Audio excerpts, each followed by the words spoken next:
안녕하세요. 반갑습니다. 허재삼 작가입니다. 오늘 제가 여러분들께 소개해 드릴 책은요. 가타다 도모야 작가님이 지은 유리 멘탈을 위한 좋은 심리 습관이라는 책입니다. 먼저 작가 소개를 해 드리겠습니다. 지은이 가타다 도모야. 기업과 공공기관, 운동 선수 등을 상대로 활발한 강연 활동을 펼치고 있는 일본의 심리 카운슬러다. 저자는 대학을 졸업하고 바로 창업을 했지만 3년 후 녹내장으로 중증 시각 장애인이 되는 바람에 사업을 접어야 했다. 같은 해 평소 우울증을 앓던 누나가 스스로 생을 마감하자 누나를 돕지 못했다는 죄책감까지 더해져 작은 일에도 예민해지고 상처받는 유리 멘탈이 되고 말았다. 하루하루 부정적인 감정 속에서 살아가던 그는 이대로는 안 되겠다는 생각에 우울증이란 무엇이고 멘탈이 약해지는 이유는 무엇인지 극복할 방법은 없는지 찾아보기로 했다. 이를 위해 심리치료 공부를 시작한 저자는 몸과 마음이 약해져 있음을 받아들이고 이 상황을 바꾸는 행동에만 집중하자 어느 순간 부정적인 생각에서 벗어나게 되었음을 깨달았다. 그리고 이 깨달음을 통해 얻은 유리멘탈은 자연스러운 것이고 약해진 마음을 억지로 부정하지 않을 때 극복도 가능하다는 메시지를 이 책에 담았다. 마음이 약해졌음을 인정해야 그 이유를 찾고 이에 맞는 해결책을 적용할 수 있기 때문이다. 만약 사소한 일에도 쉽게 상처받는 유리 멘탈이라면 자신의 약한 마음 상태를 있는 그대로 받아들이는 연습을 해보자. 그리고 저자가 권하는 유리 멘탈을 위한 좋은 심리 습관들을 하나씩 익힌다면 자연스럽게 마음의 평온함을 되찾을 수 있을 것이다. 네, 그럼 들어가는 말을 보겠습니다. 누구나 한 번쯤은 유리 멘탈이 된다. 나는 왜 이렇게 마음이 약할까? 사소한 일에 상처받고 마음을 졸이고 흔들리는 자신의 모습에 실망한 적이 있나요? 자주 불안, 초조, 우울, 의기소침과 같은 감정에 사로잡히거나 매사 부정적인 면만 보려 하고 소극적으로 생각하고 있지는 않나요? 지금까지 여러분은 마음을 강하게 만들고 싶어서 이런저런 시도를 해왔을 겁니다. 그 결과 여러분의 마음은 얼마나 강해졌나요? 노력과 좌절을 반복하다 제대로 방법을 찾기도 전에 포기해 버리지는 않았나요? 저는 여러분의 마음이 왜 강해지지 않는지 알고 있습니다. 이유는 아주 간단합니다. 마음이 약한 것, 즉 유리 멘탈을 부정적으로 보기 때문입니다. 약한 모습을 발견하는 즉시 감추거나 없애버려야 한다고 생각했을 겁니다. 물론 불안이나 우울 등 부정적 감정을 느끼거나 마이너스 사고를 할 때 기분이 썩 좋지는 않습니다. 이런 상황을 되도록 피하고 싶죠. 바로 이 전제가 잘못되었습니다. 유리멘탈은 나쁜 게 아닙니다. 필요 없는 것이라니 말도 안 됩니다. 유리멘탈은 오히려 마음을 강하게 만드는 재료입니다. 여러분의 마음이 뭘 해도 강해지지 않았던 이유는 이 부정적 감정과 마이너스 사고라는 재료를 쓰레기통에 버렸기 때문입니다. 저는 20대에 독립하여 회사를 운영하는 사업가가 되었지만 녹내장이 발병해 중증 시각장애 판정을 받았습니다. 불안과 우울, 후회, 열등감을 질릴 정도로 경험했고 설상가상으로 같은 해에 우울증을 앓던 누나마저 잃었습니다. 당시 제 마음은 슬픔과 분노, 무력감으로 뒤범벅되었습니다. 살아있어도 의미가 없다는 생각에 죽음을 계획하기도 했죠. 그렇게 힘든 날들을 보내다 문득 이런 생각이 들었습니다. 삶에 의미가 없다면 스스로 만들어야 해. 저는 누나가 스스로 목숨을 끊은 이유를 알고 싶었습니다. 그래서 정신의학과 정신장애, 향정신의약품에 대해 조사했습니다. 그 후 심리치료와 철학을 배우면서 유리멘탈이란 무엇인가에 대한 해답을 진화 생물학에서 찾았습니다. 진화 생물학에서는 원칙적으로 유전되는 형질은 어떤 형태로든 생존 유지, 번식 성공에 도움이 된다고 봅니다.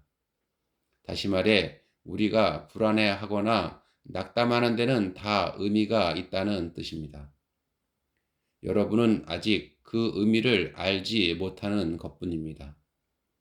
유리멘탈이 무엇인지 진정한 의미를 알게 된 후 저는 심리 카운슬러가 되었습니다. 1만 명 이상의 사람들을 상담했고 제 강연과 기업 연수를 수강한 인원은 2만여 명이 넘습니다. 제가 시각장애를 극복하고 심리 카운슬러로 변모하여 많은 사람들을 만날 수 있었던 이유는 유전적으로 타고난 약한 마음을 전부 강인함의 재료로 활용했기 때문입니다. 지금까지 여러분은 강하고 단단한 마음을 만들기 위해 책을 읽거나 강연을 듣고 상담을 받는 등 다양한 노력을 해왔을 것입니다. 사물의 긍정적인 면을 본다. 지나간 일에 끙끙 앓으며 고민하지 않는다. 변할 수 있다고 믿는다. 등의 조언들은 대부분 유리멘탈을 부정하는 것을 전제로 합니다. 하지만 자신의 약한 마음을 부정해서는 정말로 강해질 수 없습니다. 그리고 정말로 강한 사람은 이를 잘 알고 있습니다. 혹시 마이크 타이슨이라는 권투 선수를 알고 있나요? 데뷔 후 2년 만에 헤비급 세계 챔피언 타이틀을 3개나 거머쥔 세계 최고의 권투 선수입니다. 하지만 그런 타이슨마저 시합 전에는 늘 질지도 모른다는 두려움에 손을 덜덜 떨었다고 합니다. 아무리 강한 사람이라도 이러한 약한 면모는 있기 마련입니다. 인간은 누구나 유리 멘탈이니까요. 당시 타이슨의 트레이너이자 복싱 챔피언들의 위대한 스승인 커스 다마토는 이렇게 조언했습니다. 두려움이란 인생에 가장 가까운 친구이다 적이다. 마치 불처럼 말이다. 두려워하는 자신의 마음을 외면하지 않고 사이좋게 지내며 힘을 빌리라는 말입니다. 여태까지 여러분은 불을 적으로 간주하고 위험하다며 멀리했을 것입니다. 하지만 불을 무서워한다면 도구로 쓸 수 없을 테고 언제까지나 불을 두려워하며 살게 됩니다. 유리 멘탈도 마찬가지입니다. 여러분은 불안, 초조, 우울, 의기소침 등 마음이 약해져 생기는 부정적인 감정을 아마 무서워하고 외면하려고만 했을 겁니다. 이제는 들여다보고 사이좋게 지내야 합니다. 다시 한번 말하지만 뭘 해도 여러분의 마음이 강해지지 않았던 이유는 여러분이 약한 사람이어서가 아닙니다. 그저 마이너스 사고나 부정적 감정과 같은 마음을 강하게 만드는 데 활용해야 할 재료를 외면했기 때문입니다. 유리멘탈은 물리치거나 피해야 할 적이 아닙니다. 오히려 근육통과 같은 발전의 증거이자 여러분 편입니다. 그렇다면 인간은 왜 유리멘탈로 태어날까요? 진화 생물학적 배경을 알면 유리멘탈이 근심거리가 아니라 적극 이용해야 할 도구라는 것을 이해할 수 있을 것입니다. 앞으로 여러분이 해야 할 일은 다음 세 가지입니다. 마음이 약해지는 것은 자연스러운 반응이라는 것을 인정하기. 불안, 초조, 우울, 짜증, 의기소침 등 마음이 보내는 경고의 의미를 읽어내기. 그 의미에 따라 행동을 수정하기. 마음이 약해지는 것은 누구에게나 자연스럽게 일어나는 일입니다. 이는 몸을 지키기 위한 일종의 경고 시스템으로 우리가 항상 적절한 행동을 할 수 있게 해줍니다. 이를 부정한다는 건 내 몸을 위험하게 만드는 행위입니다. 약한 모습을 감추거나 극복하기 위해 억지로 마음을 강하게 만드는 일을 하게 됩니다. 다시 말해, 꾹 참고 강한 척을 하는 것이죠. 그러니 삶이 힘든 게 아닐까요? 자신의 약한 마음을 인정하고 친구가 되어 보세요.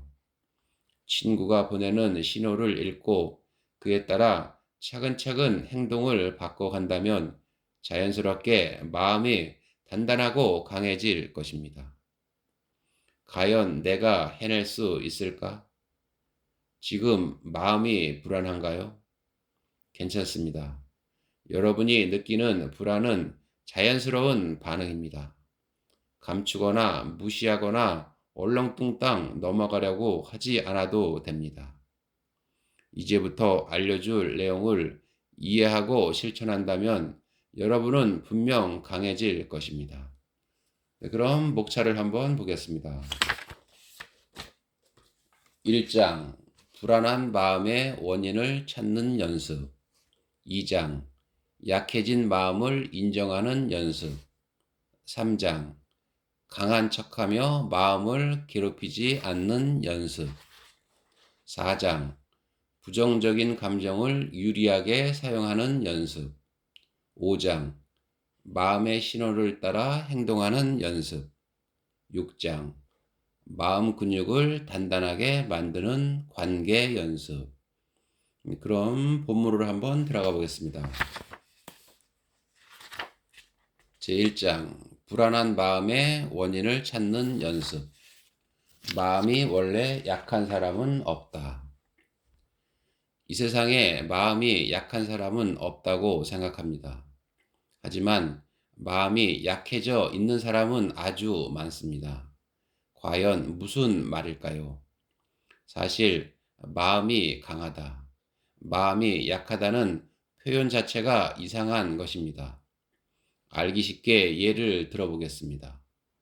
운동신경이 아주 좋은 건장한 스포츠맨이 있다고 합시다. 이 스포츠맨이 강한지 약한지 물어본다면 모두가 강한 사람이라고 대답할 것입니다.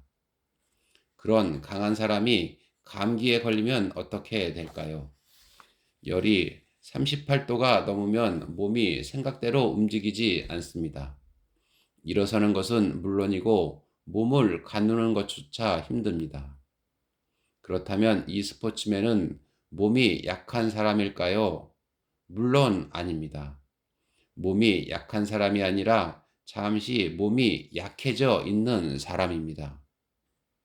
몸에서 열이 나는 건 바이러스를 죽이려는 방어 반응이고 그 탓에 잠시 약해져 있을 뿐입니다. 따라서 자리에서 일어나지 못한다고 해서 왜 이렇게 몸이 약할까 하고 한탄하거나 억지로 강한 척해서는 안 됩니다. 그러면 오히려 회복이 늦어집니다. 감기에 걸려 일시적으로 몸이 약해졌을 뿐이라고 현재 상태를 인정하고 약을 먹고 푹 쉬면 자연스럽게 건강을 금방 회복할 수 있을 것입니다. 마음도 다르지 않습니다. 여러분이 지갑을 잃어버렸다면 기분이 어떨까요? 우울하겠죠. 어깨를 축 늘어뜨리고 한숨을 쉬고 끙끙대며 한탄할지도 모릅니다. 그런데 이를 마음이 약해서라고 할 수 있을까요? 몸의 경우와 마찬가지로 잠시 약해져 있는 것입니다. 평소에 낙천적이고 긍정적인 사람이라도 지갑을 잃어버리면 울적해집니다. 조금도 우울해하지 않는다면 그게 더 이상할 겁니다. 우울하다는 건 두 번 다시 같은 일을 겪지 않게 대비하라고 나타나는 자연스러운 방어 반응이며 그 탓에 잠시 약해져 있는 것뿐입니다. 문제는 방어 반응이 나타났을 때 대처를 어떻게 하느냐입니다. 마음이 약한 사람은 지갑을 잃어버리고 우울해하는 자신을 한심해하면서 빨리 잊자고 강한 척하며 마음이 보내는 경고를 무시합니다. 울적한 기분이 사라지지 않으니 결국 나는 마음이 약해서 안 돼 하면서 자기 부정을 하기 시작하죠. 발목을 접질려서 잘 걷지 못할 때 몸이 약하다고 스스로를 책망하나요? 고통도 자신을 지키기 위한 방어 반응입니다. 아프지 않은 척, 강한 척할 필요가 없습니다. 괜히 그랬다가는 약해져 있는 상태만 더 길어집니다. 불안하고 우울하고 낙담하고 고민하는 것도 전부 이유가 있어서 일어나는 방어 반응입니다. 이런 경고를 무시하거나 강한 척하며 숨기지 않아야 합니다. 그렇다고 해서 부정할 필요도 더더욱 없습니다. 이럴 때마다 나는 안 되라고 낙담하거나 비난한다면 여러분은 1년 동안 몇 번이나 쓸데없는 자기 부정을 하게 됩니다. 그렇게 부정하면 할수록 자기 자신이 싫어지고 자기 불신, 말 그대로 자기 자신을 믿기 힘들어집니다. 한 번 더 강조하지만 이 세상에 마음이 약한 사람은 없습니다. 그저 잠시 약해져 있는 것을 인정하지 않고 사사건건 자신을 탓하다가 기어코 스스로를 믿지 못하게 된 늘 약해져 있는 사람이 있을 뿐입니다. 내 마음을 이해하는 두 가지 기준. 여러분은 마음이 약한 사람이 아닙니다. 자신을 지키기 위한 방어 반응으로 나타나는 경고들을 무시하고 알면서도 어물쩍 넘어가고 쓸데없이 나는 안 되라는 생각을 반복해온 늘 마음이 약해져 있는 사람일 뿐입니다. 하지만 안심하세요. 타인보다 자기 부정을 많이 해서 자신감을 잃는 것도 자연스러운 현상입니다. 불안하고 초조하고 의기소침하다면 지금 마음이 약해져 있구나라고 인정하는 것만으로도 이런 감정들이 같은 일을 다시 겪지 않기 위해 마음이 보내는 경고라는 사실을 아는 것만으로도 마음은 저절로 강해집니다. 누구나 자기 부정을 거듭하면 마음이 약해집니다. 여러분은 그저 마음에 대해 조금 오해를 했을 뿐입니다. 마음을 강한가 약한가라는 하나의 축으로만 봤기 때문입니다. 마음을 이 기준으로만 보면 우울하고 불안한 것마저도 나쁜 것으로 보게 됩니다. 마음을 더 정확하게 이해하기 위해 자연스러운가, 부자연스러운가라는 축을 하나 더 추가해 봅시다. 이 두 개 축으로 마음을 다시 들여다 봅시다. 지금까지 1만 명 이상의 사람들을 상담하면서 마음이 약하다고 호소하는 사람들에게서 한 가지 공통점을 발견했습니다. 바로 부자연스럽다는 점입니다. 회사원 A는 동기가 승진하자 고민이 생겼습니다. 동료의 승진을 기뻐하지 못하는 제가 한심하게 느껴집니다. 무슨 뜻인지 자세하게 물었더니 함께 입사해 그동안 같은 속도로 때론 라이벌처럼 열심히 일해온 동기가 자신보다 먼저 승진하자 진심으로 축하할 수 없어 괴롭다고 했습니다. 네, 오늘 저는 여기까지 읽어드리겠습니다. 감사합니다.